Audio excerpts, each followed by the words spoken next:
Welcome to Suman TV. నేను మీ Suman TV Nag. ఎవరైనా సరే గవర్నమెంట్ జాబ్ ప్రిపేర్ అయ్యేటువంటి వాళ్ళు ఎంత చదివినా సరే కొన్నిసార్లు గుర్తుండకపోవచ్చు. అలాంటి సందర్భంలో ఎలాంటి టెక్నిక్ ఫాలో అయితే ఖచ్చితంగా అది మనకు గుర్తుంటుంది అనేది ఈరోజు మనతో పాటు శ్రీధర్ సిసి నుంచి సుధీర్ సార్ ఉన్నారు. వారి మాటలు తెలుసుకుందాం. Hello sir. సార్, స్టూడెంట్స్కి ఉండేటువంటి అతిపెద్ద మైనస్ ఏదైనా ఉంటుంది అని అంటే చదివింది గుర్తు ఉండకపోవటం, అంటే ఎక్కువ రోజులు గుర్తుండదు. సిలబస్ చూస్తేనే పెద్దగా ఉంటుంది, దాన్ని ఎలా హోల్డ్ చేసుకోవాలో అనేటువంటి దాని మీద, అంటే మెమరీ ప్రాబ్లం అనేది ప్రతి ఒక్కరికి ఉంటుంది. దాన్ని ఎలా ఓవర్కమ్ చేయాలంటారు అసలు? సో మీరు చెప్పిన ఈ మెమరీ ప్రాబ్లంలోనే మనం ఏం చేయాలి అనేది మనం డిఫైన్ చేసుకోవచ్చండి. మనకు తెలిసిందే చదవటం, చదివింది ఆర్గనైజ్డ్గా చదవటం, రీకాల్ చేయటం, రివిజన్ చేయటం, ఇవన్నీ ఏదైతే ఉందో దీన్నే మెమరీ అనే వర్డ్లోనే పెట్టుకొని మనం గుర్తుపెట్టుకోవచ్చు. ఓకే. ఫస్ట్ మెమరీలో ఫస్ట్ లెటర్ ఎం, మీనింగ్ఫుల్గా మనం చదువుకోవాలి. ఓకే. మైండ్ఫుల్గా చదువుకోవాలి, ప్రశాంతంగా చదువుకోవాలి. మైండ్లో బర్డెన్స్ పెట్టేసేసుకొని ఎక్కువ కంటెంట్ ముందు పెట్టుకొని చదువుకోవటం కాదు. సో పీస్ ఆఫ్ మైండ్ తోటి మనం కాన్సన్ట్రేటెడ్గా మైండ్ఫుల్గా రీడ్ చేయాలి. Next effective revision. మనం చదివింది గుర్తుపెట్టుకోవాలి అని అంటే రివిజన్ అనేది కంపల్సరీ. కొంతమంది స్టూడెంట్స్కి ఒకసారి చదివిన వెంటనే, అంటే ఒకసారి విన్న వెంటనే గుర్తుండిపోతుంది, రెండోసారి చదవాల్సిన అవసరం కూడా లేదు. అలాంటి ఫ్రెండ్ నాకు ఒకడు ఉన్నాడు. క్లాసులో ఒకసారి ఒక ఫ్యాకల్టీ చెప్పినప్పుడు వాడు వింటే గనక డెఫినెట్గా ఎగ్జామ్లో కనుక వస్తే యాజ్ ఇట్ ఈస్గా అలానే రాసేస్తాడు. సో ఒకసారి వింటే అతనికి గుర్తుండిపోతుంది. అతని పేరు పాత నవీన్, నా ఎన్ఐటి వరంగల్లో నా క్లాస్మేట్. ఓకే.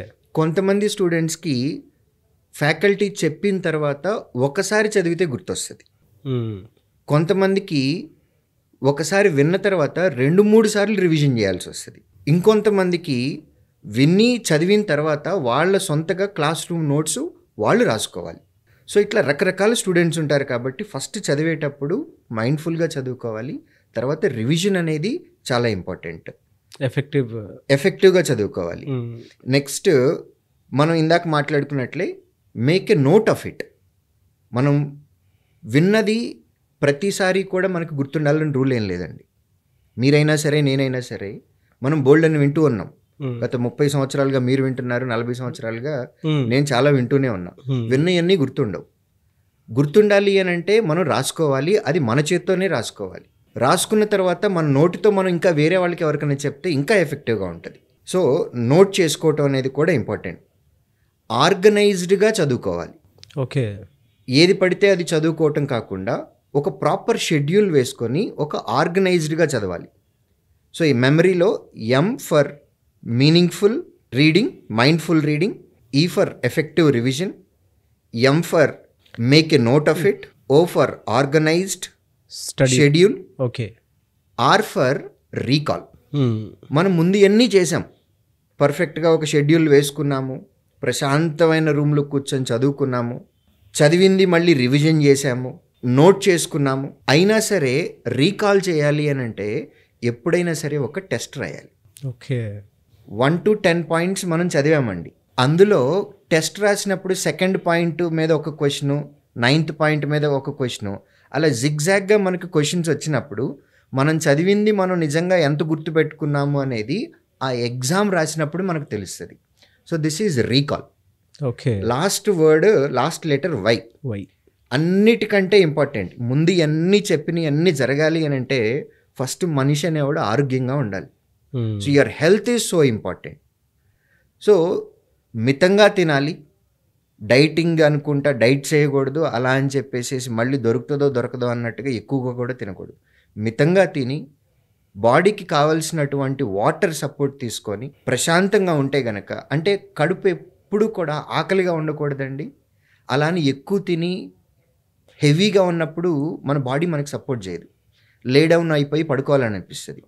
మితంగా తిని ఎక్కువ వాటర్ తీసుకొని పీస్ ఆఫ్ మైండ్ తోటి కనుక మనం హెల్దీగా ఉండి మనం కనుక చదువుకుంటూ ఉన్నట్లయితే ఈ మెమరీ అనే వర్డ్లో ఉన్నటువంటి ప్రతి ఒక్క లెటర్కి ఒక మీనింగ్ ఉంది. అదే ఇప్పుడు మనం డిస్కస్ చేసాం. ఇది ఫాలో అయినట్లయితే కనుక డెఫినెట్గా ఎట్లాంటి స్టూడెంట్కి అయినా సరే, కాకపోతే ఇందులో ఉన్న వాటిల్లో ఒక పర్టికులర్ పాయింట్ మళ్ళీ రిపీటెడ్గా చేయాల్సి వస్తుందేమో, అంతే, రివిజన్ ఎక్కువ చేయాల్సి వస్తుందేమో, రీకాల్ కోసం టెస్ట్లు ఎక్కువ రాయాల్సి వస్తుందేమో. బట్ ఈ వర్డ్ ఏదైతే ఉందో దీన్ని యాజ్ ఇట్ ఈస్గా కనుక మనం ఫాలో అయినట్లయితే డెఫినెట్గా ఇంప్రూవ్మెంట్ అనేది ఉంటుంది. సో మళ్ళీ మీకు ఒకసారి గుర్తు చేస్తాను. మెమరీ అనే వర్డ్లో ఫస్ట్ ఎం అంటే మైండ్ఫుల్ రీడింగ్, ఈ అంటే ఎఫెక్టివ్ రివిజన్, ఎం అంటే make a note of it, O అంటే ఆర్గనైజ్డ్ షెడ్యూల్, ఆర్ అంటే రీకాల్, ఎగ్జామ్ రాయాలి, why your health is very important. So మెమరీలో ఉన్న దీన్ని ఫాలో అవ్వండి. డెఫినెట్గా ప్రతి ఒక్క స్టూడెంట్కి ఇంప్రూవ్మెంట్ అనేది కనపడుతుంది. Thank you sir, thank you so much.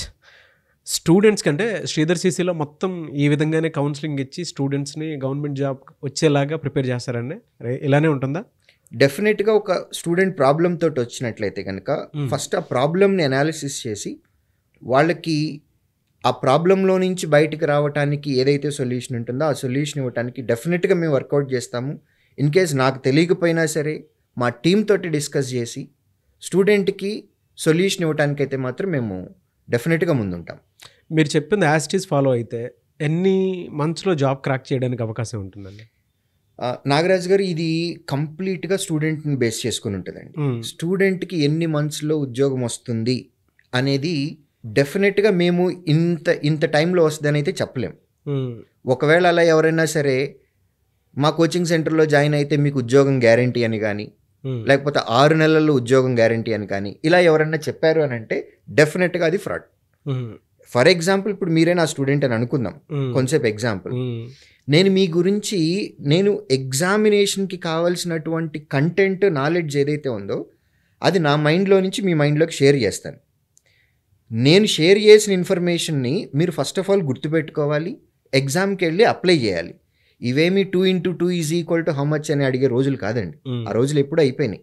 ఇవంతా అప్లికేషన్ ఓరియంటెడ్గా ఉన్నాయి.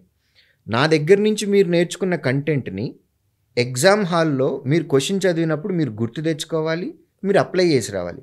సో ఇందులో పర్సంటేజ్ బేస్ చేసుకుంటే నాది 50% ఉంది, మీది 50% ఉంది. అవును, ఎగ్జామ్కి రెడీ చేయటం నా డ్యూటీ. నా 50% నేను కంప్లీట్ చేశా. స్టూడెంట్గా నేను చెప్పింది కరెక్ట్గా వినటము, గుర్తుంచుకోవటము, దాన్ని అప్లై చేసి ఎగ్జామ్లో తప్పులు చేయకుండా కరెక్ట్ ఆన్సర్ పెట్టి రావటం.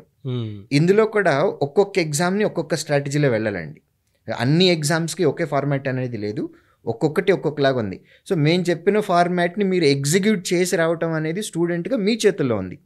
సో మా ఎక్స్పీరియన్స్లో మా బెస్ట్ కేస్ అయితే 6 months అండి. 6 monthsలో పిఓ జాబ్ కొట్టిన వాళ్ళు, ఆఫీసర్ జాబ్ కొట్టిన వాళ్ళు ఉన్నారు.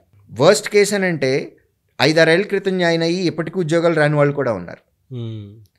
సో స్టూడెంట్కి ఇంత టైంలో ఉద్యోగం వస్తుంది అని ఏ టీచర్ కూడా చెప్పకూడదు. ఒకవేళ చెప్పారు అని అంటే మీకు తెలియదు కాబట్టి మీ కాన్ఫిడెన్స్ని బూస్ట్ చేసుకోవటం చెప్తాం. బట్ ఎగ్జామినేషన్కి ప్రిపేర్ చేయటం అనేది మా డ్యూటీ. మేము చెప్పిన క్వశ్చన్స్ ఎగ్జామ్లో వస్తున్నాయా రావట్లేదా అనేది చెక్ చేసుకోవాల్సింది నా డ్యూటీ. యాజ్ ఎ టీచర్గా నేను 100% ఇస్తాను. యాజ్ ఎ స్టూడెంట్గా మీరు ఎంత టైం కేటాయిస్తున్నారు అనేది కూడా చాలా ఇంపార్టెంట్.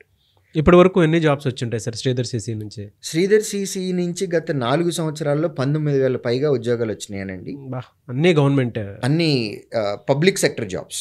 అది స్టేట్ గవర్నమెంట్ అవ్వచ్చు, సెంట్రల్ గవర్నమెంట్ అవ్వచ్చు, పబ్లిక్ సెక్టర్ అవ్వచ్చు. అంటే ఇది నేను జస్ట్ ఒక నంబర్ చెప్పడం లేదు నాగరాజు గారు. మీరు sridharcc.com వెబ్సైట్కి వెళ్ళి మీరు లాగిన్ అవ్వాల్సిన అవసరం ఏం లేదు. ఇవన్నీ ఓపెన్ ప్లాట్ఫామ్స్ మీదే ఉన్నాయి. శ్రీధర్ సిసి వెబ్సైట్లో రిజల్ట్స్ అనే ఒక కాలం ఉంటుంది. అది మీరు సెలెక్ట్ చేస్తే ఇయర్ వైజ్గా ఏ ఇయర్లో ఎన్నెన్ని జాబ్స్ వచ్చినాయి, not just a number, this is very important. As a టీచర్గా management from the Sridhar CC నాకు చాలా ప్రౌడ్గా ఉంటుంది.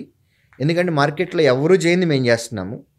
ఎంతమందికి ఉద్యోగాలు వచ్చినాయి అనేది చెప్పటంతో పాటు నాట్ జస్ట్ ఎ నెంబర్, ఏ నోటిఫికేషన్లో ఉద్యోగాలు వచ్చినాయి, వాళ్ళ పేర్లేంటి, వాళ్ళ ఫోటోలేంటి, వాళ్ళ డెసిగ్నేషను, వాళ్ళు దేనికి సెలెక్ట్ అయ్యారు, ఇది మొత్తం పబ్లిక్ ప్లాట్ఫామ్లో పెట్టాము.